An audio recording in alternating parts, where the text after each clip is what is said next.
I'm Jess. And I'm Sarah. And this is Beyond the Shelves.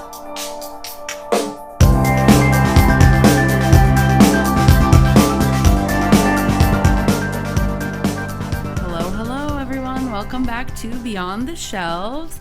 July is Disability Pride Month. So we are going to be talking about all the ways that we can advocate and learn about the disabled community and show pride for that community. So that is our episode today. First, before we get started, Sarah, do you want to talk about what is happening at the library? I would love to.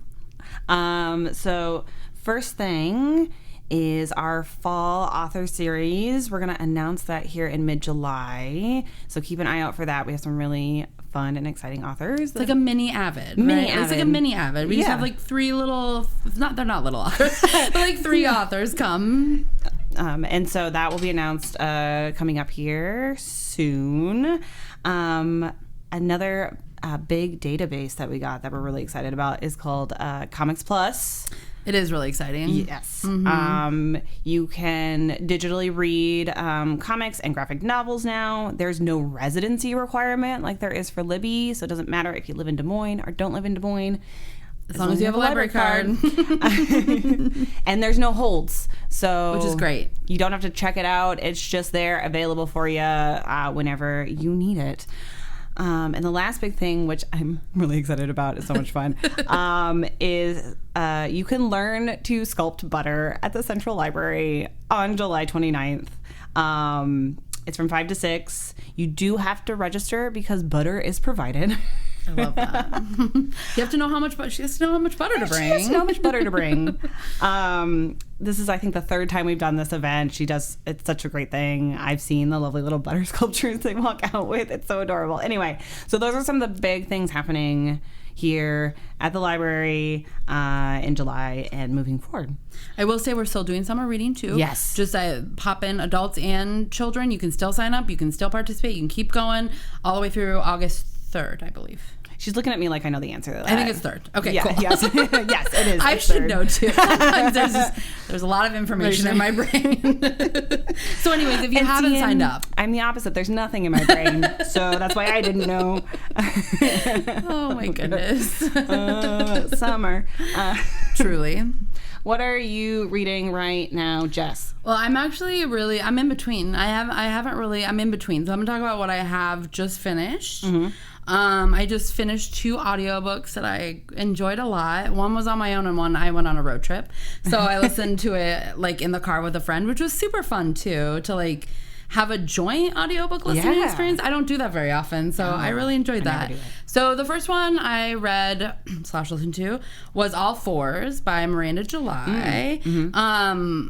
I always have really liked Miranda July as like a film director, as an artist.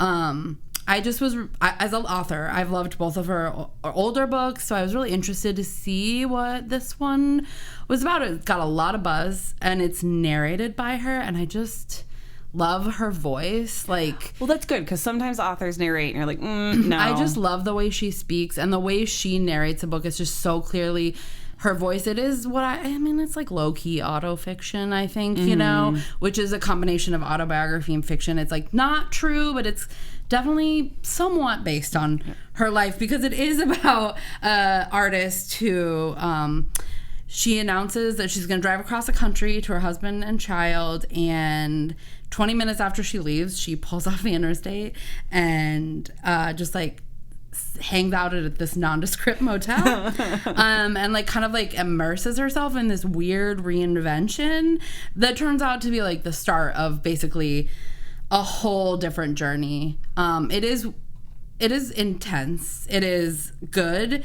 I liked how it was so unhinged, and I think like raw might be a good, like, it was just, she was just so honest about stuff that like people aren't honest about. Like menopause, perimenopause is a huge part of it. Like women in their 40s I feel like you're gonna, if you like weird books, it's like weird girl fiction for the 40, the upper set. I swear, when you were like, things people don't talk about, my brain immediately went menstruation. Yeah, I was right. Yeah, and like monogamy, intimacy, like it's just like I wrote it's like weird girl fiction for women experiencing perimenopause and or menopause. Not only that, but I really, really liked it, and I love the way that she narrates. So I loved that one, and then I listened to Bury Your Gaze by Chuck Tingle, which is not out yet, but comes out very soon. It comes out July 9th. Look at me looking up the date it's out. You had the date ready. I know. I absolutely loved this audiobook. I think the audiobook is the way to go on this one. It's about Misha, who's this jaded screenwriter, and he is told that he has to kill off his gay characters on the upcoming season finale of his show. It's like an X-Files-like show, and the whole series has led up to a will they or won't they of the two main female characters. And so they want him to, announce the character, like they get together and then they die, right? So he's told that he has to do that. He refuses. And afterward, he starts being stalked and attacked by movie monsters from his own filmography. Which, like, if I could go on about all the things that this is some great social commentary on, like, corporate pride, AI. There's a lot about AI in here. It's so great. And what I love the most about the audiobook, it is narrated by a ton of famous authors. Really? So it's like it is a full cast, but like you generally hear the main narrator's voice. And the main narrator does do some extra voices too. But some of the authors that are in this audiobook are Charlie Jane Anders, C.J. Lead, Mark Oshiro, Sarah Gailey, Stephen Graham Jones, T. Kingfisher, T.J. Klune. Like, it is just a list of great authors. It was really fun to try. I probably could look it up and find out, but try to be like, who do you think that is? Who do you think's playing that person? It was just such a fun read, and I really loved it. It was a lot of commentary on Hollywood too, of course. Chuck Tingle is just hilarious, and he just is so. I think because of his background, he's just such a point blank. Like, he just writes a story, and he's a great writer, and there is exposition, but it's just like, it's almost like a movie in a book. Yeah. And I loved it.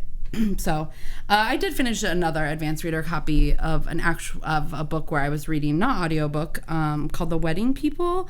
And it was really good too. It comes out on July 30th. It was getting a lot of buzz on Book Talk. Okay. My favorite book talker, Celine, talked about it, and it is just about this woman who life is in shambles, and she has always wanted to go to Rhode Island, and she goes to this really fancy hotel in Rhode Island to, contemplating some sad and difficult things, is what I will say. And everyone at that hotel is part of a wedding party. Like, she got booked, but it wasn't supposed to be.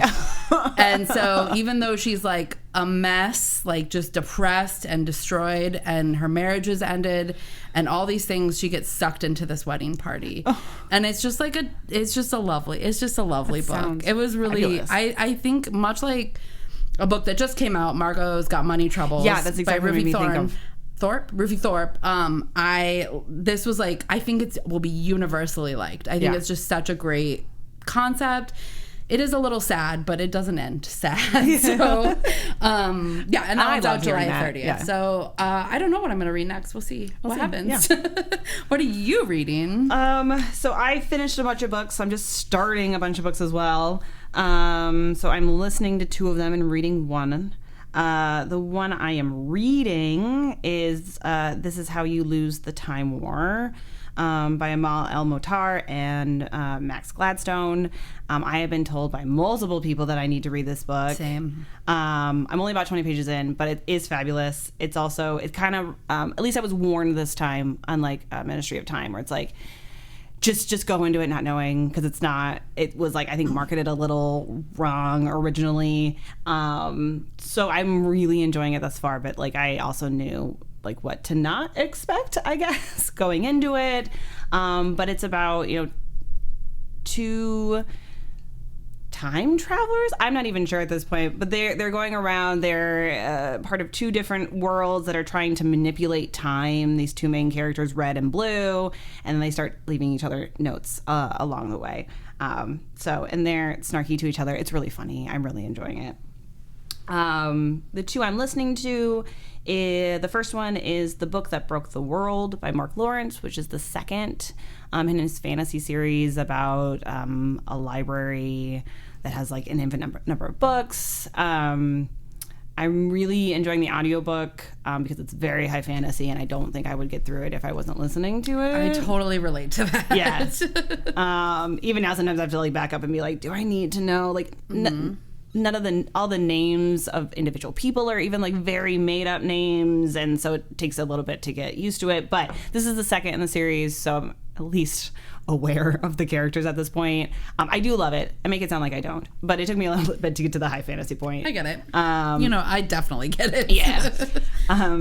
And then the last one I'm reading is making me so mad, but not because of the author but of the content. It's called Barons by Austin Frerick, where he is discussing the monopoly of agriculture and corporations and how it's ruining our environment and monocultures and I've ranted about agriculture before. It's one of the nonfictions that I really love reading.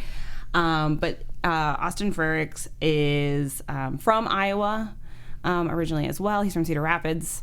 And so I'm through the first chapter, which is all about hog confinements in Iowa and how you can't swim in lakes anymore. You're not wrong. Yeah. Where's the lie? Where's the lie? He's done his research. But it's called Barons too because he is correlating between the like robber barons of the Gilded Age, which I love. That's a great title. I mean, I made that assumption, but yes, I love that. So he is talking about individual like multimillionaires that are, reaping money off, environmental loopholes and agri loopholes and all this sort of stuff. So I'm going to have to read this like slowly because I think I'm just going to get really mad every time I pick it up. So that's why I'm audiobooking two books right now. Are you listening to that one? I am listening to that one as well. Nonfiction is so much easier for me to listen to. Yes, so it's good to know that we have that in our catalog so then I could check it out if I wanted to. It's also only a 7-hour audiobook, so nice. I think he gets a lot of information in a smaller chunk, and so I only need to be mad for about 7 hours. Just a brief 7 hours. Just a brief 7 hours of rage. But I highly recommend thus far. Yeah. That's awesome. I'll have to check that one out. Yeah. As I mentioned earlier, July is Disability Pride Month. And I want to talk a little bit about why it is Disability Pride Month and not disability awareness. This is something that's been really embraced by that community. And so I want to talk a little about history. It started, basically, Disability Pride, because it is in July, because it is a commemoration. Wow. There it is. There we go. Of the anniversary of the passing of the Americans with Disabilities Act of 1990. So that's why it is in July. Kind of a little history. In March of 1990, about 1,000 disability rights activists marched from the White House to the U.S. Capitol. To the U.S. Capitol. And we're basically demanding them to pass the American with Disabilities Act. And when they got to the Capitol, roughly 50 or 60 activists physically demonstrated how inaccessible public spaces were for them by getting out of their wheelchairs or like setting aside any mobility aids and crawling up the Capitol steps in an act of civil disobedience, which I think is pretty rad. And then later that year is when George Bush the first, I believe, passed the Americans with Disabilities Act into law.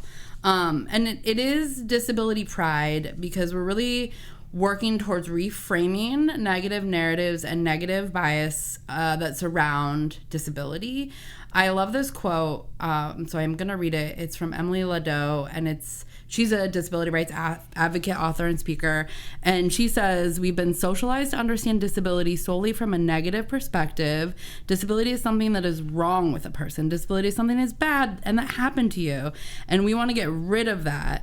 We want to we've been told that, but disability activists are saying, no, that's not true. So celebrating disability pride tries to help society think about it differently too, and moves us closer to equity and inclusion. So it's the community who's saying we're proud, we're not we're not a problem. We embrace the identity. It's a cultural identity, rather than a problem. And so I just think it's really interesting to hear that a little bit of that background before we get started talking about why that matters. Yeah. And I think, and that's why I want to focus on audiobooks specifically in the library world. And as Jess touched on, that like audiobooks don't just help people with disabilities; they make it easier for everybody to read. You know, I read so many more books now that I listen to audiobooks. 100%. 100%. I counted while I was writing this outline, and I had read 29 audiobooks, and I say read purposefully. Yes. I feel like I interchange listen and read sometimes in the like what we're reading to like differentiate. But yeah, listening to an audiobook is reading a book. Yes. Full stop. It is literacy. It is reading.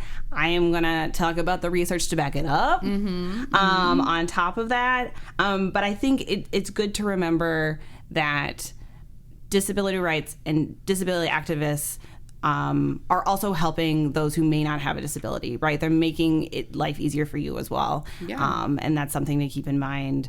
Even if you're maybe disabled for only a while, like you had surgery and you need that ramp or that elevator or, you know, whatever that case may be, as we're talking about Disability Pride this month. But I'm going to talk a little bit about the stats of audiobooks, because I think this is really interesting too. Some of it is, I think, because of the ease at which we can access audiobooks now compared to even like 2015 when I was doing my internship for my degree.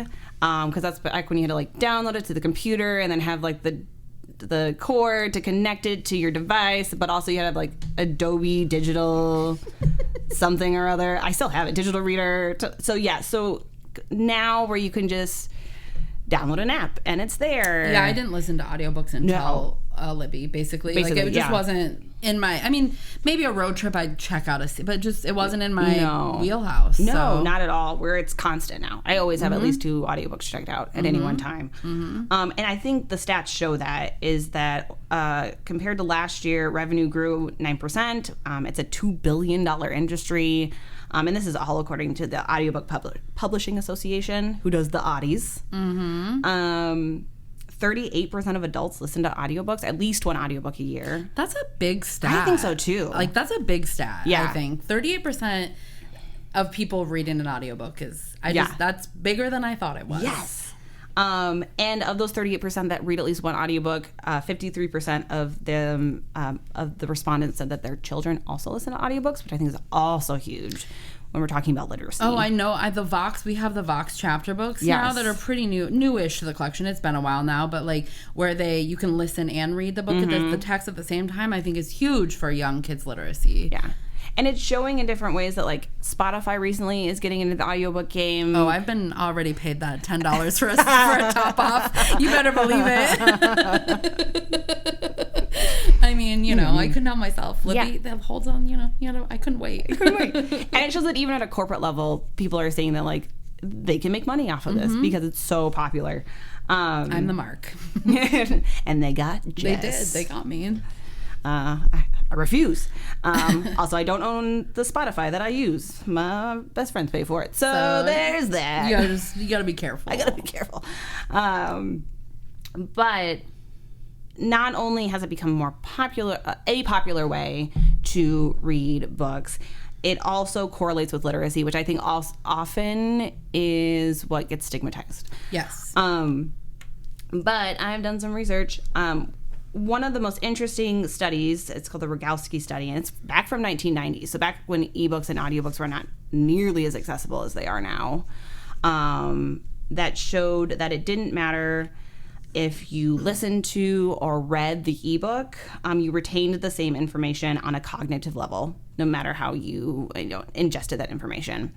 What was interesting, though, they do know that there were no print books used for this study, which does affect a little bit. And that has more to do with the fact that, which I never even thought about, but is very true, that with a print book, you can anticipate like when the climax is going to be, what's going to happen, you know, like how, because of how far you are in the book. You can physically see how far you are in the book, which changes how you read the book a little bit. Definitely. Yeah. And I was like, oh, I never thought about it. As I was like actively reading an ebook at the same time I was doing this research.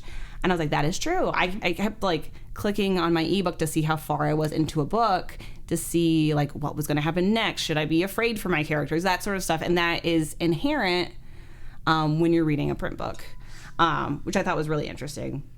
That is. Yeah. Another study showed, and this was a neurological study, so from the science background versus literacy background, and this is from August of 2019, so fairly new, that the brain registers and recognizes words and information in almost identical ways, whether it's written or spoken. So from a neurological level, you're ingesting these books in the exact same way. One of the other big things people bring up, which I found interesting, is that you don't cite words.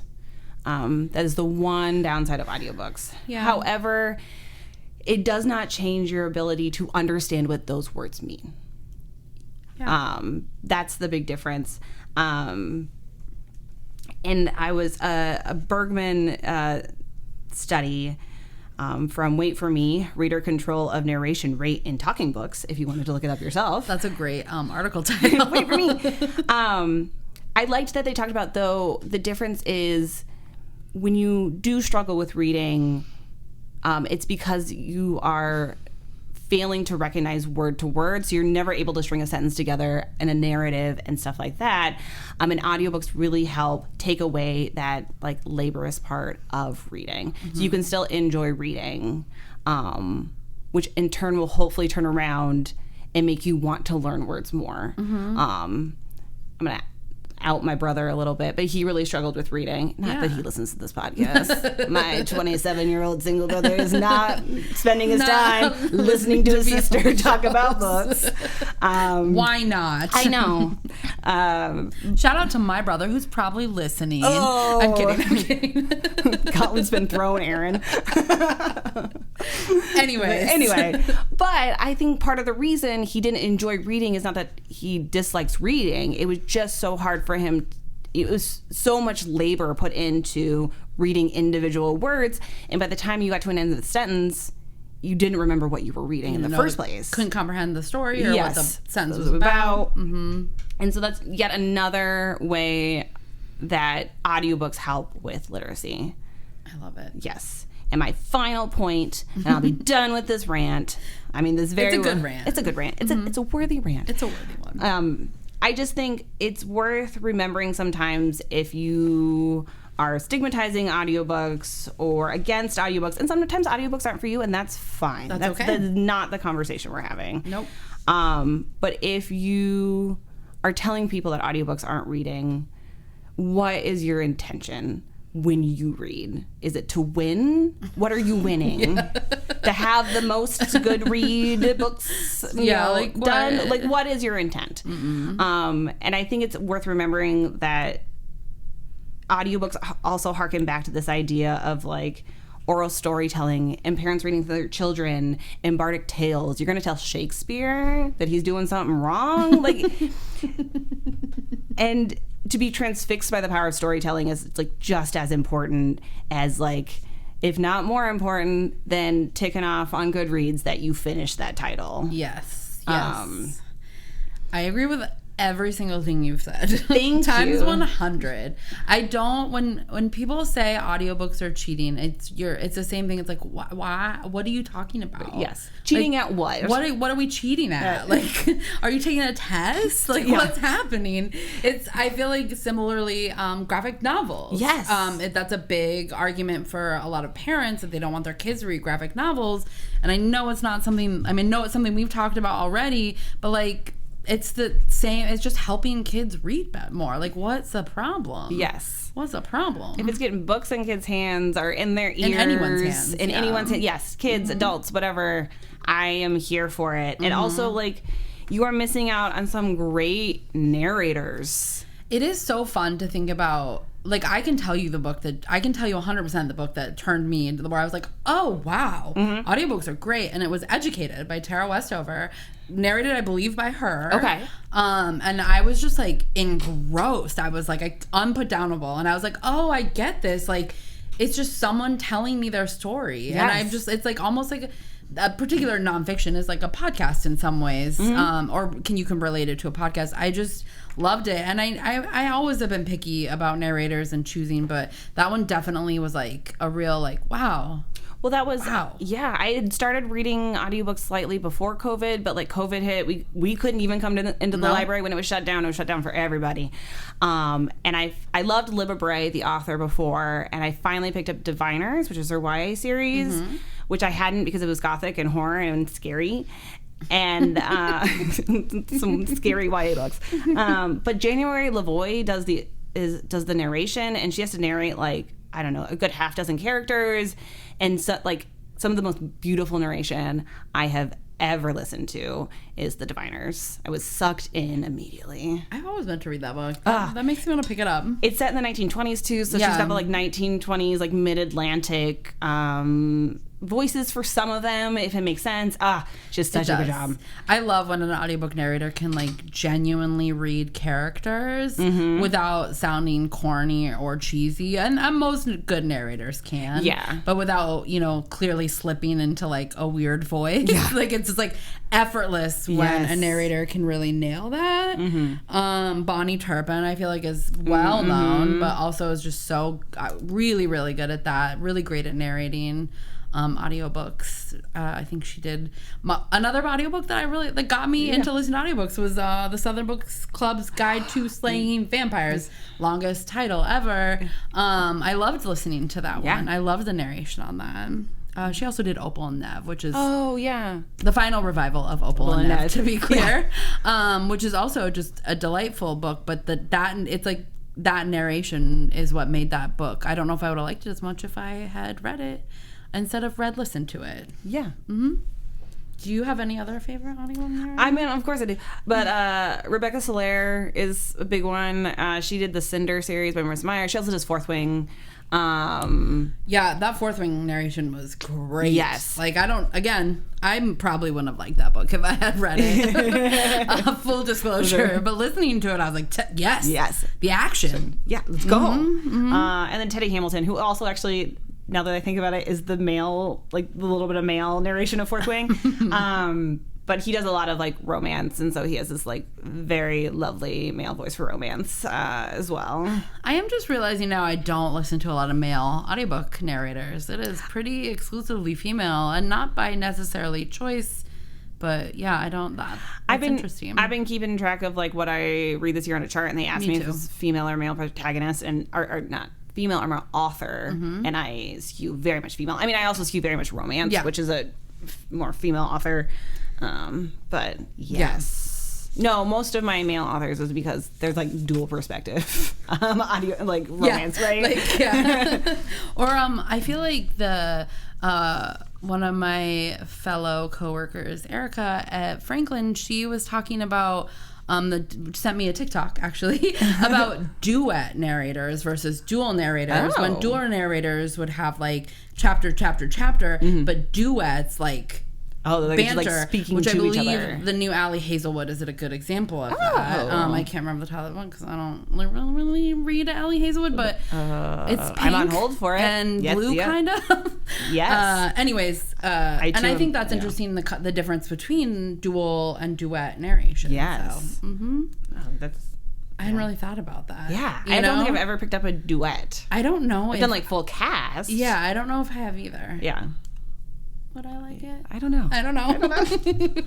Are you on hold for that audiobook is the question. No, I'm on hold for the book of that one, but now I might have to switch so I can hear it. Yes. No. But yeah, I mean, just at the end of the day, like, audiobooks are reading. Yes. They're accessible. They help everyone.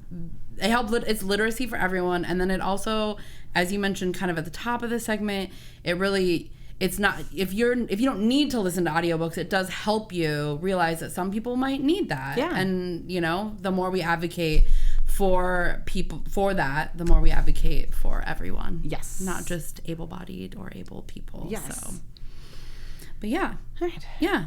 We have a few other resources here at DMPL. I'm going to list a few of them real quick, and then Sarah and I both have a few book recommendations, because what would the podcast be without us talking about books that you should read? But we have a few resources. We do have a catalog list of dyslexia-friendly books, so like decodable books. We'll put a link in our show notes on the website. We do have the Easter Seals Library of Things. That's pretty new. Where like there's Braille Monopoly, large print Scrabble, adaptable. I think the bigger mice or mice. Mice. Mice. Mooses. We have adaptable keyboards and mice at every branch. And then some branches each have like individual things. Like at Franklin, I know we have an in-use walker that you can use at the library. South, I believe, has some magnifying glasses you can use. You guys have a wheelchair here at Central. So there's a lot. It is branch by branch for some of that stuff, but and then we have disability pride displays up at every branch for the month of July, with bookmarks that we have curated lists of books that you can check out. So those are some of our resources. And then we do have Easter Seal stuff, but if we don't have it, Easter Seals also will help you either check out that stuff through them or help you get them permanently. And we can help you navigate that if you come to the library as well. We have a great partnership with Easter Seals. Yeah, that's awesome. I love that. Library Things is so interesting. I mean, Library Things is so popular anyways, but it's cool that we're branching out into like working with them to bring that stuff into the library. So yeah, those are just a few library things that I want to, can't go through the podcast without plugging the library we work at. My first recommendation is an older book. It's called Get a Life, Chloe Brown by Talia Hibbert. You've most likely heard of it. It is a romance book, and I loved this book. It is the first romance book that really changed how I felt about the genre. So that's like, it's like an interesting fun fact. But like, as a lifelong lit fic reader, I just kind of had a bias against the genre. And I mean, a lot of people do. You're not alone. But after like reading, like, Chloe's just such a dynamic character, and like it was just a real game changer for me. Plus, the book is full of emotions, which we all know I really like. But it is about Chloe, who just like basically has a near-death experience. She has chronic illness. She has fibromyalgia, which has led her to leave a pretty controlled life, like not very risky. After this near-death experience, she decides to make a list that's like, I'm gonna ride a motorcycle, I'm gonna go camping, I'm gonna have carefree sex, like all these things that she's never done before, and to move out of her family's house, which she does. Into an apartment where her ginger-haired neighbor Red is, I think, the super of the building, if I remember. Yeah. And hence the enemies to lovers romance trope begins. So I won't like really go deep into that further, but I really love the intersectionality of this book, and how effortless it is. Like the description of chronic pain is not happily ever aftered away. It's not ignored, and it's not like convenient to the plot, which I think is rare. And our protagonist, who is fat and black, that's not ignored. Like that's considered beautiful, which I think is really important. So I just all around really love this book. I love all three of them. It's a 3-set. You can read them in order, you can read them out of order. It's 3 sisters. But yeah, I highly recommend this one. And full disclosure, I have a chronic illness, not nearly as severe as Chloe, but I think they do. Talia Hibbert does a great job of talking about it and having this person live a full life, and like you talked about, and all that sort of stuff. So I just wanted to mention that as well. Love it. Yeah. So my first pick is nonfiction. Very different. You picked the romance and I picked the nonfiction. I got a nonfiction here, don't you worry. I have a romance too. It's coming up. But we're going to start with the nonfiction, which is Being Human by Judith Heumann. hence the title. But it is a memoir about disability rights activist Judith Heumann. She was paralyzed at 18 months old with polio. And then when she tried to go to school in 1949, they told her she was a fire hazard. So this is long before the American with Disabilities Act, and therefore couldn't go to school. She eventually does go to a segregated, like, special education school, and then eventually sues the New York City Board of Education because she goes on to get her teaching degree, but they won't let her teach because she's in a wheelchair. They deny her full teaching license. She wins. But no, she's done so many, she did so many things as an activist. She died recently, actually, but, and it included what Jess talked about earlier, about the civil disobedience, crawling up the steps of the Capitol building. She fought for the American with Disabilities Act, starting back in whenever Nixon was president, so 70s. Oh, I should know better. And it included a 24-day sit-in in the San Francisco office of the U.S. Department of Health, Education, and Welfare in order to pressure the Carter administration to get a smaller bill signed that wasn't the ADA at the time. So this woman, and in her memoir, it's just really funny. She just talks about, she's like, it's just what I needed to do next. Like, she never thought about it as like a big thing. It's just what was needed to do next. And it's a really great memoir and definitely worth reading. Yeah, I've definitely seen it many times on our displays and on reading lists. I know a little bit about her history, but it's interesting to hear, like, that she was part of that civil disobedience that I talk about. Yeah. Or, like, the things that she's done. Disability rights activists are just phenomenal. It's really wild to think of what they've done in a little amount of time, honestly. Yeah. So my next pick is also nonfiction. It's a memoir called Golem Girl by Riva Lehrer, and I think it like two big questions that it addresses is, what do we sacrifice in the pursuit of normalcy, and what becomes possible when we embrace monstrosity. So Riva was born in 1958 and one of the first children born with spina bifida to survive. Her parents and doctors were all wanting to fix her. You know, they were telling her the message that she's broken over and over again. She'll never have a job. She'll never have a romantic relationship or any type of independent life. Obviously, she endures a lot of medical things, interventions, things like that. And she tries to just be like this good girl and good patient. She like goes by what her parents said and tries to be quote unquote cured. But everything changes when, as an adult, she joined the Chicago Disabled Artists Collective, which their work is more daring, edgy, funny, and kind of rejects those tropes that disabled people are like worthless or pathetic, things like that were definitely common, way more common at the time than they are now. And they wanted, like, the disability is like this opportunity for creativity, which I think is also just an amazing thing to think about. But anyways, she basically like reinvented herself and started working as an artist with this community and started painting portraits of everyone in this community. And really just transformed all those myths that you've been told, or that she specifically was told about disability. It's like short essay-like chapters, and most of them are named after like movies or books. And you get to see her art. So it's a big book. Wow. It's a big, thick book within that, you know, that nice paper. Oh, yeah. So it looks longer than it is, just FYI. I am currently reading this. I didn't say it in the beginning because I didn't want to add another one. So I did pick this up, and I am reading it right now. And I just was instantly captivated by her art and her voice. And I just wouldn't normally pick it up, and I'm so glad I did. So I definitely super recommend it right now. So awesome. It's a heavy. It's funny to think about how heavy the book is on many levels. But like, it's a big, heavy book.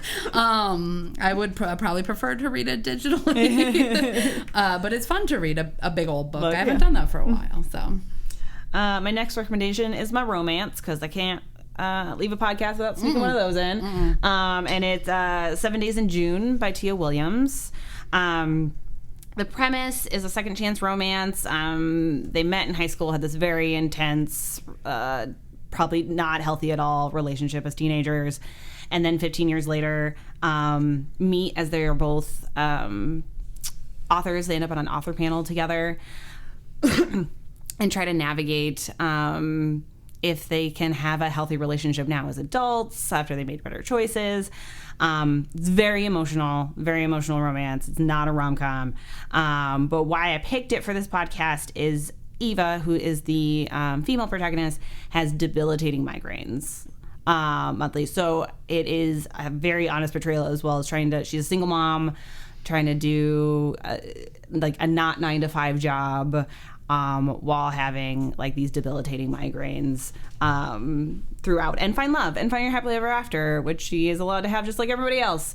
And so I highly recommend. I did audiobook this. The narrator, who I can't think of off the top of my head, is also fabulous.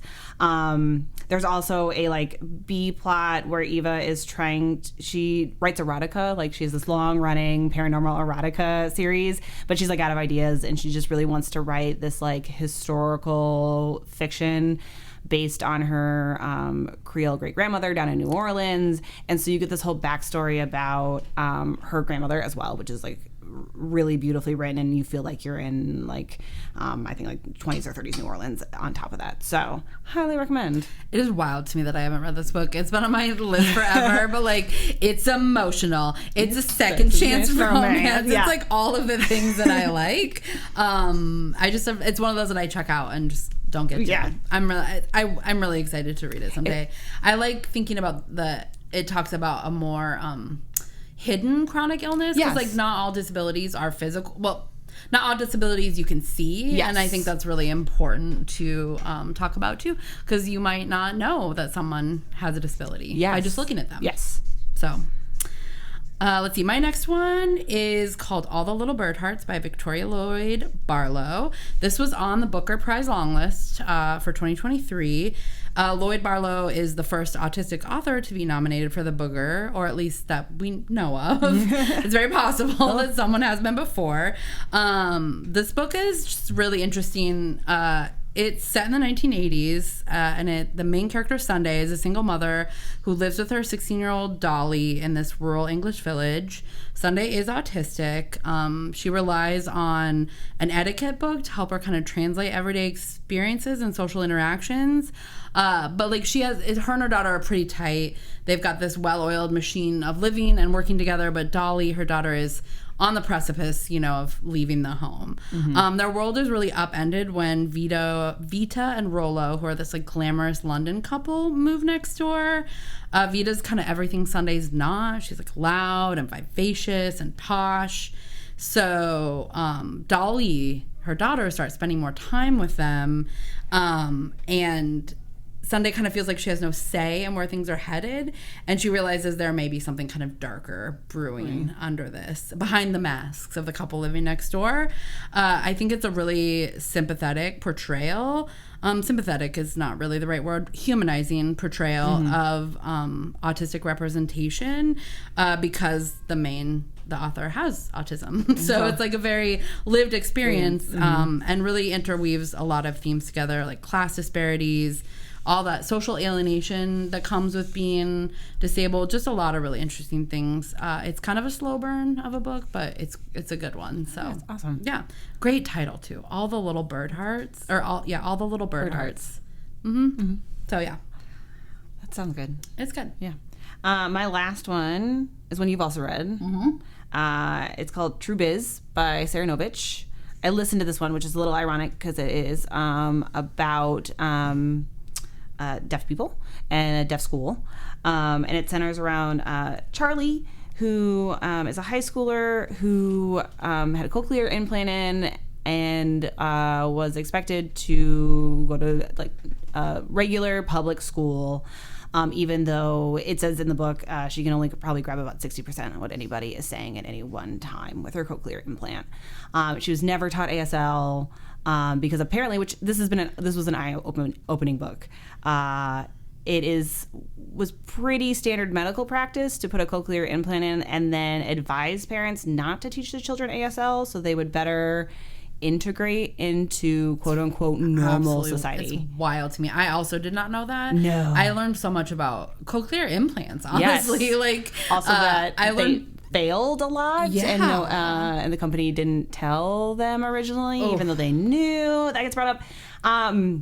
So I won't get too much into the plot because I don't think that's actually the most important part of the book. But Charlie eventually ends up going to a deaf school and is eye-opening for her as well as the reader about what she's kind of missed out on because people didn't believe that she should learn ASL. And it goes through kind of a probably 6 months to a year in the life of her, another kid who is deaf, and then the headmistress of the deaf school who is actually a child of deaf adults. I love the headmistress character. Yes. Yeah, I like the history that was peppered in this book too. So not only did I learn a lot about cochlear implants and that, like, it's just wild to me that you would not teach a deaf child sign language. It just was all around eye-opening. But the history of like deaf communities, and deaf schools, so it was really wild. Or that there's Black ASL as well. Yes, that's which crazy. So I love it. And that comes again to the history of segregation in schools because when this new creation of like, well, we're just going to integrate deaf kids into normal schools, but we're not going to do that with the schools for Black children. So therefore they actually got better ASL training, but it diverged into its own kind of dialect of ASL. So anyway, highly recommend. You'll learn so much about the deaf community and ASL, and it's a good story. And it's a good story on top of that. I really like too in the audiobook every time that someone is using sign language, you can I can't probably replicate it in this microphone, but you can hear their hands moving, like you can hear someone signing in the audiobook, and it's not distracting. No, it's not. I thought it would be, and it was not. It was really it was like you knew who was signing and who was speaking, which I think was really helpful in understanding how much she couldn't sign, how much she felt alone, just so alone. I love that book. I really did. It was a solid read for me. Yes, highly recommend. Yeah, so those were our recommendations. Yeah, you guys should definitely check them out, and if you're looking for more recommendations, like I said, we have bookmarks at all of the branches starting in the month of July. So, book bulletin. It's time for the book bulletin. Yeah. I don't have a ton. It's fine. We don't have a lot of book bulletins, but we're going to talk about a few things anyway. Yeah. I guess the first thing I put, I follow Rebecca Yarros on Instagram, and apparently Onyx Storm, which is the latest in the Fourth Wing, has its first draft done. So we're still waiting for January before we get anything. But January is when it comes out?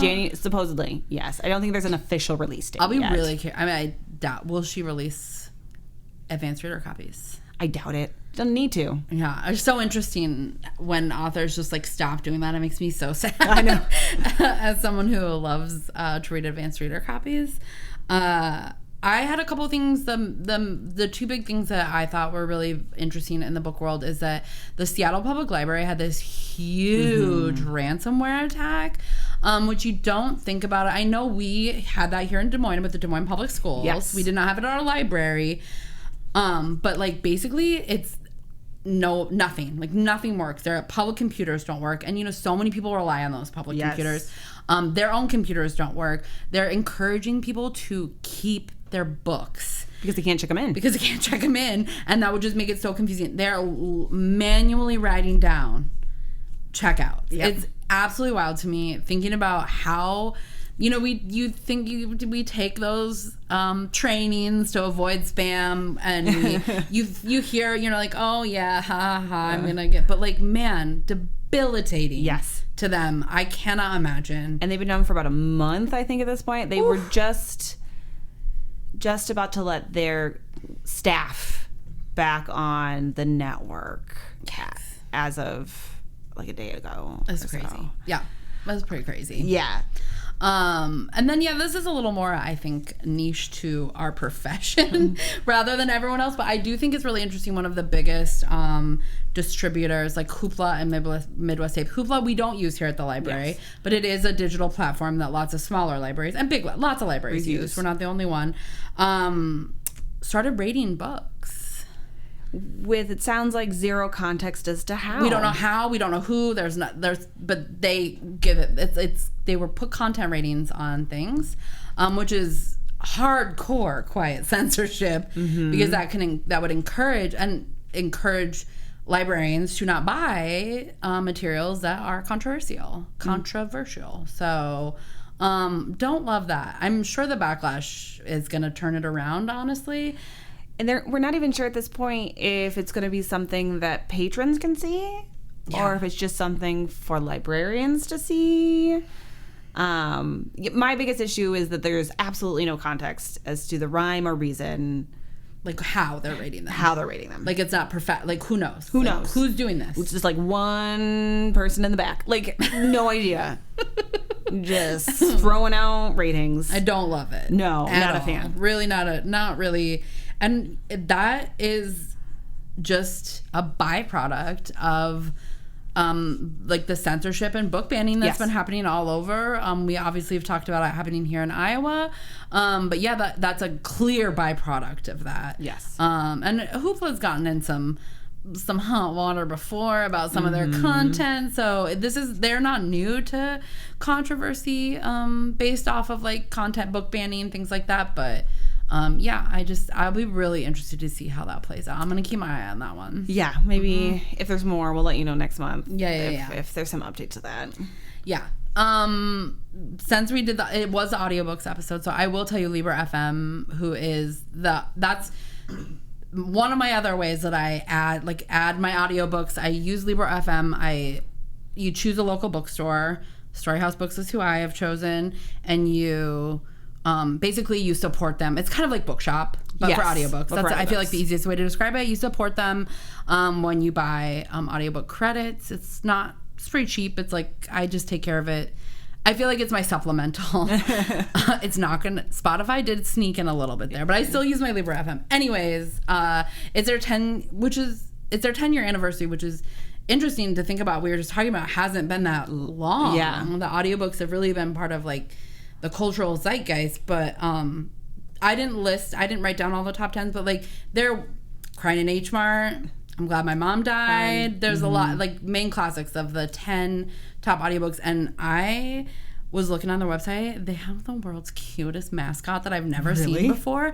I think his name is Bookie. It's like this is the most adorable little like cartoon book, like with like headphones on, like walking. I'm obsessed. I will be buying some of their limited edition 10-year anniversary merchandise, which proceeds do go to We Need Diverse Books. So I'm going to plug that as well. That's awesome. Not that I'm trying to sell you anything. I just really love this mascot. I think that's all we have for today. That's a great note to end on. Yeah.